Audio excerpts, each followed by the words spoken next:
The evening air in Enugu was warm and soft when Nkem came home from work, her heart pounding with joy. She had just found out she was pregnant, something she and her husband Tochi had prayed for since their wedding 2 years ago. That night, she surprised him with a tiny baby onesie and the pregnancy test hidden inside a dinner bowl. Tochi froze for a second, then lifted her off the ground, laughing and crying at the same time. It felt like the start of a new chapter, a dream come true. A few days later, Nkem decided to share the news with her family. She expected excitement, hugs, maybe even tears of happiness. But what she got instead was silence. Her mother blinked without smiling. Her father just stared at his plate. And her older sister, Ifunanya, slammed her fork down so hard that it clattered. "So this is it," she hissed. "You couldn't even wait? You just had to steal my moment." Everyone froze. Nkem tried to laugh it off, confused. "Steal your moment? Ife, what are you talking about?" Ifunanya's voice cracked with anger. "You know I've been trying for years. You know how much I've suffered. And you think it's fair to bring this news now." The words felt like knives. But what hurt Nkem most wasn't her sister's rage. It was that no one said a word to defend her. Her mother looked away. Her father stayed silent. When Ifunanya stood and pointed at her, saying, "End it. Let me be the one to give them a grandchild first," Nkem felt the room spin. She waited for anyone, to speak up. But all she heard was the ticking of the clock and her own heart breaking. That night, on the drive home, Tochi held her trembling hand. "We'll be fine," he whispered. But as Nkem looked out the window at the passing lights, she realized something had changed forever. Her family's love suddenly felt like a fragile illusion. 3 days after that awful dinner, Nkem was still trying to process everything. She hadn't slept well. The words her sister threw at her kept echoing in her head. "End it. Let me be the one to give them a grandchild first." She had hoped that, given time, her family would calm down and realize how cruel that sounded. But that morning, when she heard a knock on the door, her heart sank. It was her mother, Madame Chica, standing at the door with a tight smile and a pot of soup in her hands. At first, Nkem felt a flicker of hope. Maybe her mother had come to make peace. Maybe she'd come to bless her and the baby. But as soon as Madame Chica sat down, the conversation took a sharp turn. "Nkem, my daughter," she began softly, "you know I love you, but your sister is not herself these days. Her marriage is hanging by a thread. Her husband is blaming her for not conceiving. If you go ahead with this pregnancy, it will destroy her." Nkem stared, speechless. "Mama, what are you saying? Destroy her? This is my child." Madame Chica sighed heavily, looking away. "You're young. You can always have another one later. But Ifunanya needs this moment to save her home. You must think of the family. Sometimes sacrifice brings peace." It felt like the room was shrinking around Nkem. Her mother's words hit harder than her sister's insult. She wasn't just being asked to give up her happiness. She was being told that her child's existence was a problem. Tochi, who had been quietly listening from the doorway, stepped forward. "With all due respect, Mama, this is wrong," he said firmly. "You're asking my wife to destroy our child to please someone else. That's not peace, that's cruelty." Madame Chica looked at him coldly. "You won't understand, Tochi. This is family business." That night, after she left, Nkem broke down in Tochi's arms. The phone call started soon after, her father asking her to be reasonable, her aunt warning her that defying elders brings curses. Her mother sent long voice notes filled with guilt and tears. Every message carried the same message: end the pregnancy, or you'll tear this family apart. Days turned into weeks, and Nkem felt trapped between her heart and her bloodline. The joy she once felt was replaced with fear and confusion. She'd look at the ultrasound picture and whisper to the tiny life growing inside her, "I'm trying. I promise I'm trying to protect you." Tochi stood by her every step, refusing to let her give in. But even he was stunned by the lengths her family went, spreading rumors, threatening to cut her off, accusing Tochi of turning her against them. One evening, after another painful phone call from her father, Nkem hung up and whispered, "They don't see me anymore, Tochi. They only see Ifunanya's pain." He took her hands and said quietly, "Then maybe it's time we stop trying to make them see." In that moment, Nkem realized the truth. Love shouldn't come with conditions, and family shouldn't feel like war. But hers had turned into a battlefield, and she was standing right in the middle of it, trying to protect both her child and her sanity. The weeks that followed felt like a slow, painful storm for Nkem. Every morning she woke up with hope that things might calm down, that maybe her mother or sister would call to apologize, or her father would finally ask how she was feeling. But instead, the silence grew heavier. Then came the whispers. It started small, a strange look from a neighbor at the market, a sudden hush when she walked into the church compound. Soon, people in her community began to talk behind her back. "She's defying her elders," someone whispered one Sunday morning. "That's why her family doesn't visit her anymore." Others said even crueler things, that she'd gotten pregnant by another man, that Tochi was only pretending to be the father. Kem was crushed when she found out that the person spreading those lies was her own sister, Ifyinanya. Through phone calls and quiet conversations, Ifyinanya had poisoned nearly every relative they had. She told them Kem's pregnancy was a cover-up for shame and claimed she had fallen under a bad influence.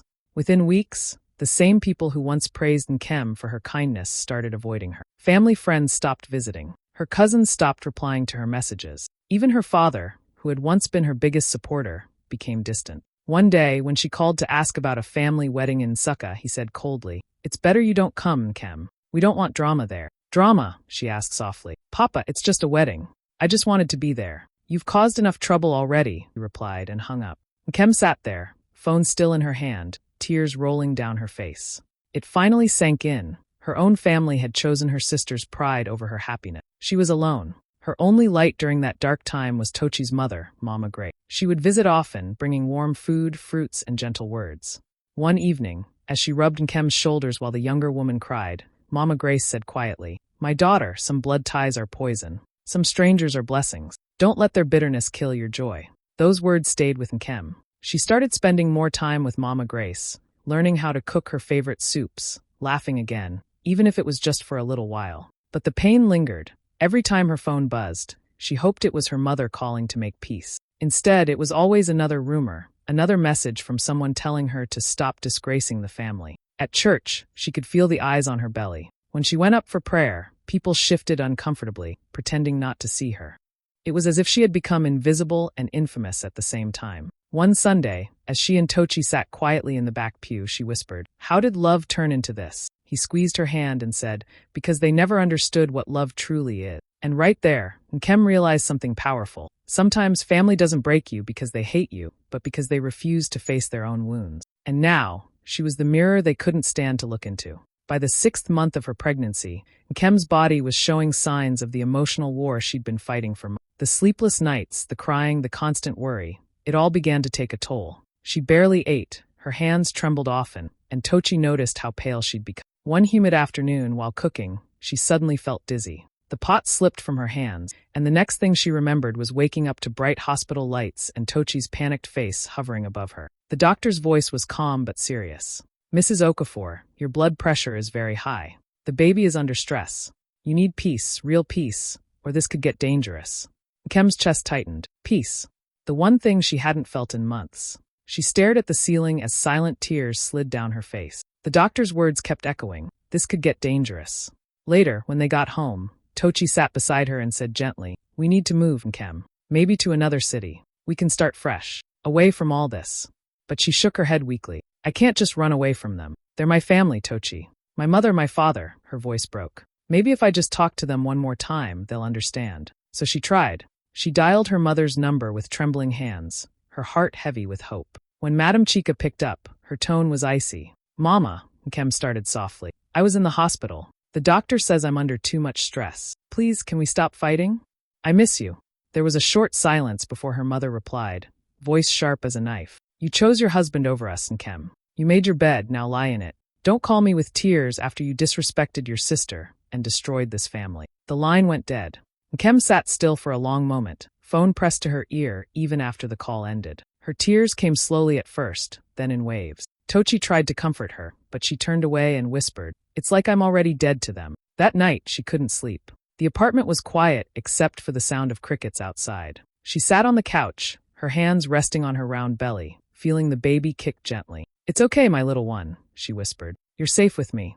I'll never let anyone make you feel unloved." She realized then that the love she had been chasing, her family's approval, her sister's acceptance, was slowly killing her. And if she didn't break free, it could take both her and her child. In that moment, under the dim glow of the bedside lamp, Nkem made a silent promise. She would stop begging for love that only brought pain. She would protect her baby, even if it meant standing alone. The next morning, she blocked her mother's number, deleted the family group chat, and turned off her phone. For the first time in months, she breathed deeply. The silence that once scared her now felt like freedom. It was 2 weeks before Christmas when Nkem got the message. It came from her father, short and polite. "Your mother says you should come home for Christmas dinner. It's time we all move on." For hours, she stared at the message. Her first instinct was to ignore it.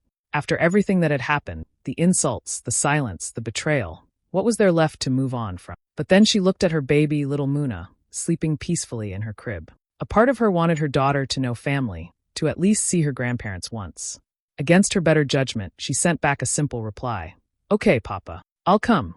On Christmas Day, Nkem dressed carefully. A soft green dress, simple earrings, and a quiet smile she forced herself to wear. Tochi offered to go with her, but she insisted on going alone. Let me face them, she said softly. I need to see if there's still anything left to save. When she arrived at her parents' home, everything looked the same. The Christmas lights, the smell of jollof rice, the laughter spilling from the living room. For a brief second, she almost felt like she belonged again. But as soon as she stepped in, the air changed. Conversations quieted. Her mother gave her a stiff smile. Her father barely nodded. And then came Ifunanya. She appeared in a flash of gold jewelry and perfume, her laugh loud enough to fill the room. Ah, look who decided to show up, she said with a mocking, our runaway nurse. She leaned close and added, you should be grateful they even invited you this year. The room went silent. Nkem swallowed hard, her heart pounding. She wanted to respond, but something inside her told her to stay calm. Throughout dinner, Ifunanya kept talking about her life, her new car, her business trips, her IVF treatments that their parents were paying for. Every few minutes, their mother would nod proudly, saying things like, Ife is finally getting her miracle. God is good. Nkem just focused on her plate, trying to block out the ache in her chest. She could feel her father's eyes on her, full of quiet disappointment, though she couldn't understand why. She had done nothing wrong. Then, midway through dessert, her mother looked directly at her and said, Nkem, it's Christmas. You should say sorry to your sister and to us, for everything, for embarrassing the family with your stubbornness. The words hit like a slap. Nkem froze, her fork halfway to her mouth. Around the table, everyone waited, even the cousins she once loved like siblings. Ifunanya smirked, clearly enjoying the moment. Yes, Nkem, she said sweetly. You should apologize. After all, you're the reason this family was torn apart. Nkem's throat tightened. Her heart raced, but she said nothing. She simply placed her fork down slowly and looked around the table, at the faces she once trusted, at the home that no longer felt like hers. For the rest of the evening, she stayed quiet, but something inside her was shifting. A fire she had buried for months was beginning to burn again. She realized then that silence wasn't always peace. Sometimes, it was the beginning of an explosion waiting to happen. The air in the dining room felt heavy, almost choking. Nkem sat still, her fingers trembling slightly as she stared at the table. Her mother's demand for an apology kept echoing in her head. Say sorry to your sister and to us, for embarrassing the family. Around her, no one moved. The clinking of cutlery had stopped. Even the Christmas music playing softly in the background felt like mockery. Ifunanya leaned back in her chair with a satisfied smile, swirling her wine. Well, we're waiting, she said sweetly, her tone dripping with arrogance. Something inside Nkem snapped. For months she had been quiet, swallowing her pain, trying to keep the peace. But in that moment, she realized silence had only given them more power. Slowly, she stood up. Her voice trembled at first, but every word grew stronger. No, she said quietly. I'm not saying sorry. Not today. Not ever. The room froze. She looked straight at her mother. You watched me cry every night, Mama. You let my sister humiliate me when I was carrying your grandchild. You called me a disgrace for choosing my husband. You told me to end my pregnancy just to protect her ego. Her voice cracked, but she didn't stop. You made me believe I was the problem when all I ever did was love you. Her father shifted uncomfortably, his fork clinking against the plate. Ifunanya rolled her eyes. Oh, please, stop acting like a saint, Nkem. You think anyone believes your drama? Tochi, who had been standing near the doorway with baby Muna in his arms, finally stepped forward. His eyes were cold and steady. It's not drama, he said firmly. It's truth. You all abandoned her. When she collapsed in the hospital, none of you called. When she cried every night, none of you cared. You talk about family, but you only know control. Ifunanya slammed her hand on the table. You don't know anything about this family, she shouted. Everything I've done, I deserve. I'm the eldest. I'm the one who should have had the first grandchild, the attention, the pride. Deserve. Nkem cut in, her eyes flashing. You destroyed me because of jealousy. You spread lies about me, told people my baby wasn't my husband, and now you sit here acting like the victim? Her voice rose with every word, echoing through the house.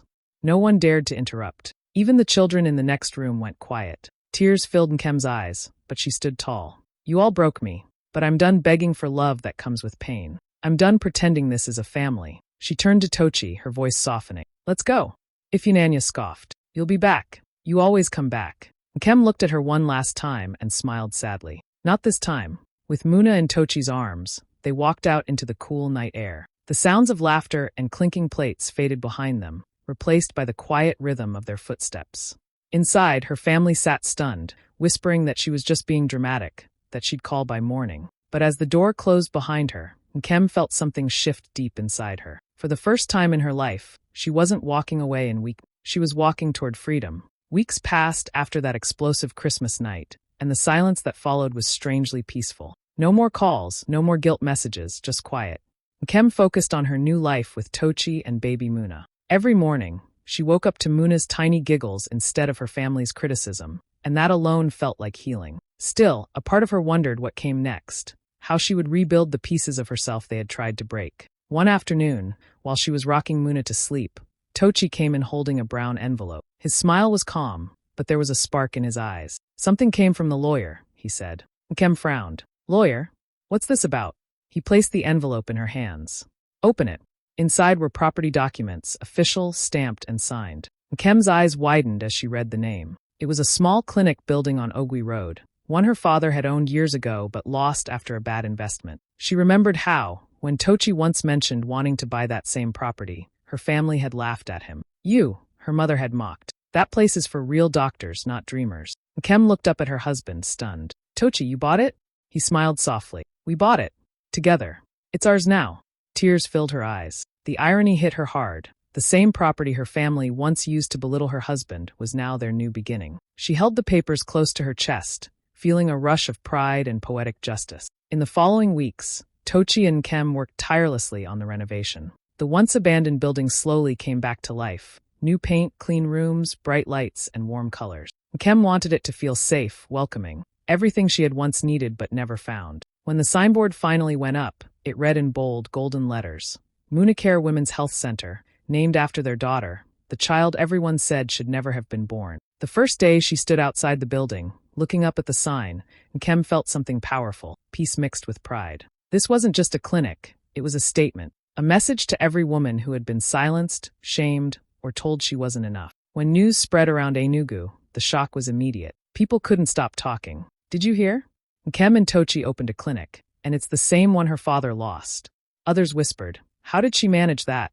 That girl has risen higher than all of them." Her family heard the news too. Her father went quiet for days. Her mother was seen pacing around the neighborhood, pretending not to care. And if Inanya? She threw a fit when she saw the photos online. Her sister, smiling in front of the building with a sign that bore her child's name. For the first time in her life, Nkem wasn't defined by their approval. She had taken her pain, her humiliation, and turned it into purpose. Standing inside her new clinic, watching the sunlight pour through the windows, she whispered to herself, "This is what healing looks like." And somewhere deep in her heart, she knew this was only the beginning. The day of the clinic's grand opening arrived with bright sunshine and a gentle breeze that carried hope through the air. Nkem stood in front of the newly painted white building, her heart racing as people gathered, neighbors, nurses, mothers, and local officials. Cameras from local TV stations lined the entrance.